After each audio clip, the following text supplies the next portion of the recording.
What if I told you? A teenager once stood at the edge of the known world, with an army behind him, and a dream in his heart. To conquer everything the sun touched, not for money, not for fame, but because he believed he was destined by the gods themselves. This is not a movie. This is the real story of a boy who became king, and then became immortal. Welcome to History Recall, where the past comes alive.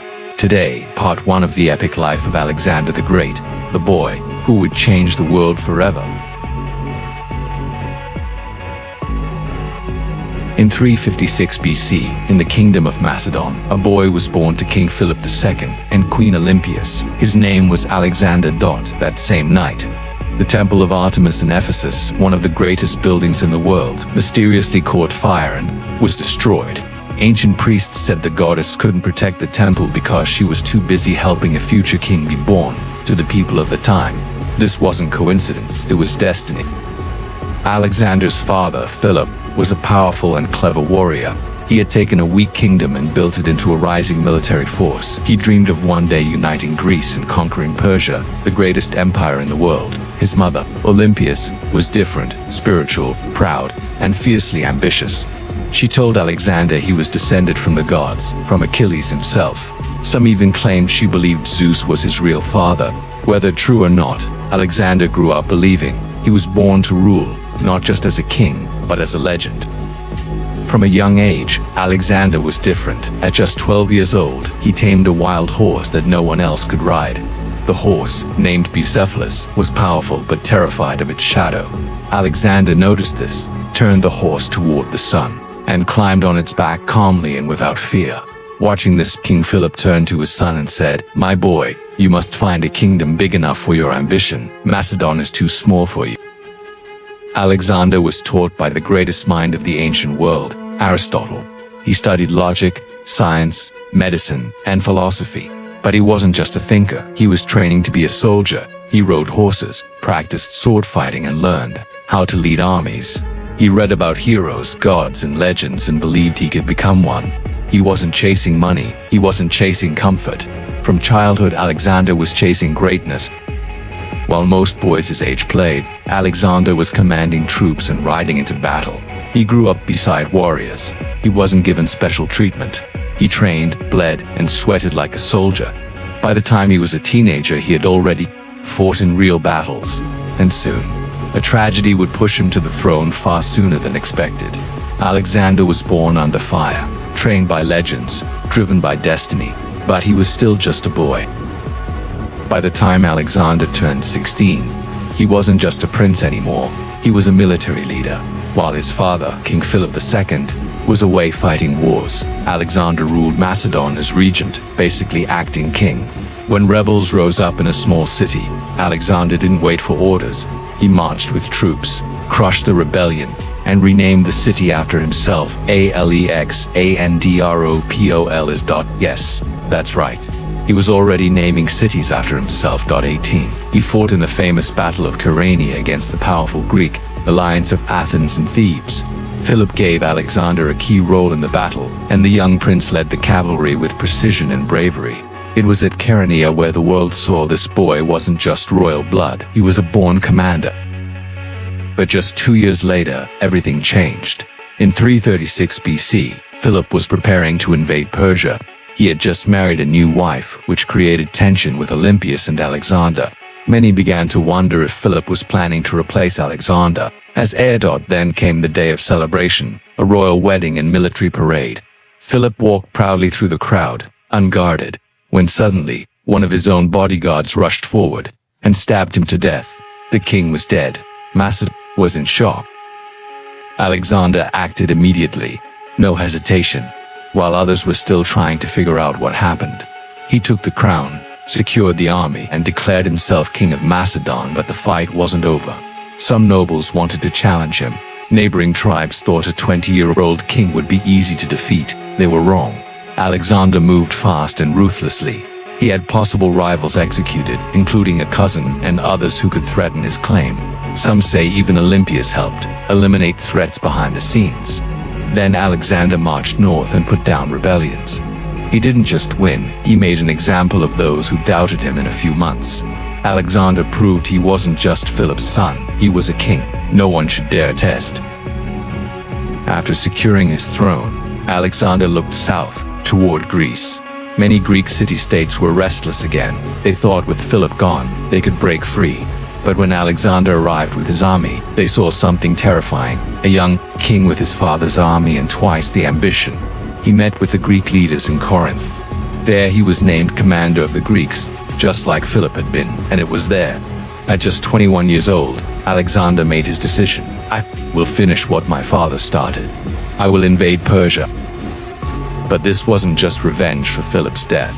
For Alexander, Persia was more than a rich kingdom. It was a symbol, the biggest empire on earth, the land of kings and gods. To conquer Persia would mean something greater than power. It would mean immortality.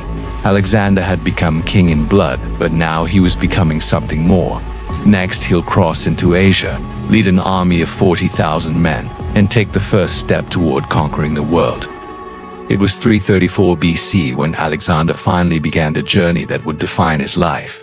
He led an army of about 40,000 men across the Hellespont, the narrow stretch of water between Europe and Asia, before stepping foot on Persian land.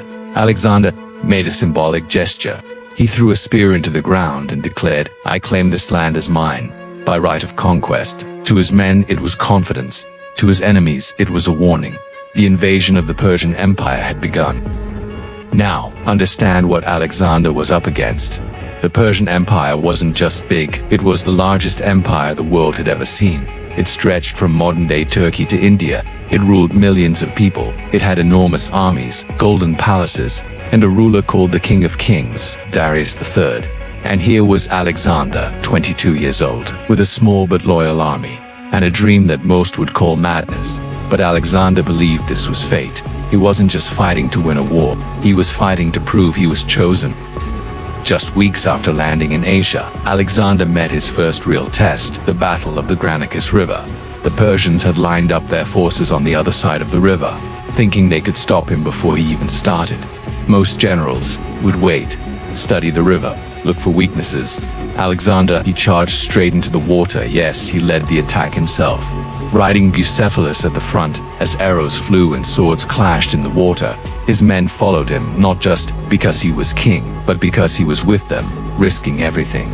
The river made the battle chaotic. Slippery rocks, mud, and fast-moving water turned it into a brutal fight. Alexander was almost killed. A Persian soldier raised a sword over him, and at the last second, one of Alexander's companions, Cletus the Black, cut the man down. Blood soaked the river. But by the end, the Persian army broke and ran. Alexander had won his first major victory against Persia. Now, you might think it's just one battle, but here's why it mattered. Alexander had proven himself in Asia. He had faced a superior enemy and one he had shown his army that he wasn't afraid to fight in the front lines, and the world began to whisper, this young king might be something more than just lucky. After the battle, Alexander didn't go around burning cities or killing everyone like many conquerors. Instead, he did something smarter. He freed Greek cities under Persian control, treated the locals with respect and offered protection. Instead of punishment, he wasn't just a warrior, he was becoming a political genius. He started founding cities, many of which he named after himself. The most famous, Alexandria, in Egypt. To some, he was still a threat, but to many, he was becoming a hero. Alexander had crossed into Asia and won his first battle, but Persia wasn't finished. The real challenge was still ahead. The King of Kings, Darius III, was preparing his full army. After his victory at the Granicus River, Alexander kept moving through Asia Minor like a storm. City after city either surrendered or was taken by force. But while Alexander was winning battles, Darius III, king of Persia, was preparing for something much bigger. Darius wasn't going to let a 23-year-old boy embarrass his empire. He raised a massive army, possibly over 100,000 men, including archers, chariots, cavalry, and soldiers from every corner of Persia.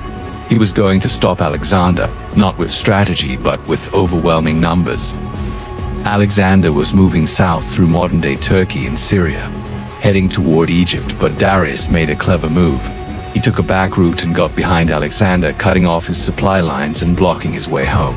Now, Alexander had no choice but to turn around and face the Persian king at a narrow stretch of land near the town of Issus. It was like a funnel, a tight battlefield between the mountains and the sea, and that mistake would cost Darius everything.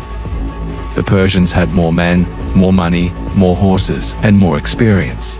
But Alexander had one thing they didn't. He knew how to turn a weakness into a weapon. As the battle began, Alexander placed his troops strategically. He led the cavalry on the right flank, directly opposite where Darius sat in his golden chariot, surrounded by elite guards.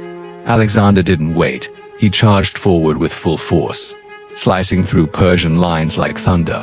The Persian army was too packed together. They couldn't move easily in the narrow space. What was supposed to be their strength became their trap.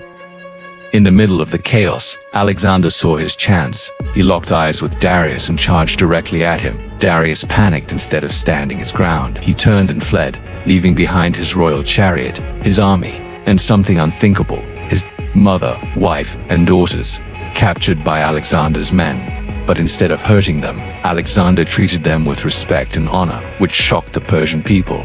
He wasn't just a warrior, he was behaving like a true king, even more than Darius himself. The battle was a disaster for Persia. Tens of thousands were dead, morale was shattered, and the legend of Alexander began to spread like wildfire. Letters were sent across kingdoms. The young lion of Macedon has defeated the king of kings. Back in Greece, even Alexander's enemies began to admire him, and in Persia, fear began to grow. It wasn't just bravery, it wasn't luck. Alexander won because he moved fast. While Darius hesitated, he led from the front. Inspiring his men, he used the land to his advantage, turning the narrow terrain into a weapon, and most of all, he believed that fate was on his side. His army believed it too. Alexander had defeated the king of Persia once, but the war was far from over. Darius escaped, and he would return with an even bigger army. Meanwhile, Alexander turned toward Egypt, where he would be crowned a god and build a city that still lives today. After defeating Darius at Issus, Alexander didn't march directly east. He turned south toward the Mediterranean coast. Why? Because if he wanted to destroy Persia, he had to control the sea, and that meant taking Egypt, one of Persia's richest territories. But Egypt wasn't just a military goal. It was spiritual, ancient, mysterious, a land of pharaohs, gods, and monuments that touched the sky. And Alexander, who believed deeply in fate and legacy, wanted to leave his mark there. But before he could reach Egypt, Alexander faced one of his hardest challenges yet: the city of Tyre.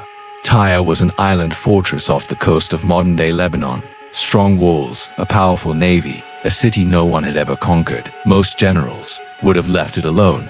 But Alexander didn't leave problems behind. He built a causeway, a giant land bridge from the shore to the island. It took 7 months. His men worked in the sun, under enemy arrows, with ships attacking from all sides. Finally, in 332 BC, they broke through the walls and took the city. It was brutal. Thousands died. But Alexander had done the impossible again, and the path to Egypt was now open. When Alexander arrived in Egypt, something surprising happened. There was no battle. The Egyptians, who had been ruled by Persia for 200 years, welcomed Alexander as a liberator. They saw him as a foreigner, but one who respected their culture. He didn't destroy temples. He offered sacrifices to their gods. He even wore Egyptian clothing during rituals. The priests called him not just king but pharaoh, and in the ancient city of Memphis, they crowned him as son of Ammon, the supreme god of Egypt. To the Egyptians, he was more than a man. He was a god king chosen by the heavens, and Alexander started to believe it too. While in Egypt, Alexander looked for a place to build something eternal, a city of knowledge, trade, culture, and power. He found it near the Nile Delta by the sea, and there, he founded Alexandria, a city that would become one of the greatest in ancient history. It would hold the Library of Alexandria, the Lighthouse of Pharos, and some of the most brilliant minds the world had ever seen. He named it after himself, of course, but this wasn't just pride. Alexander wanted to be remembered, not just as a warrior, but as a builder of civilizations. Before leaving Egypt, Alexander made one final journey.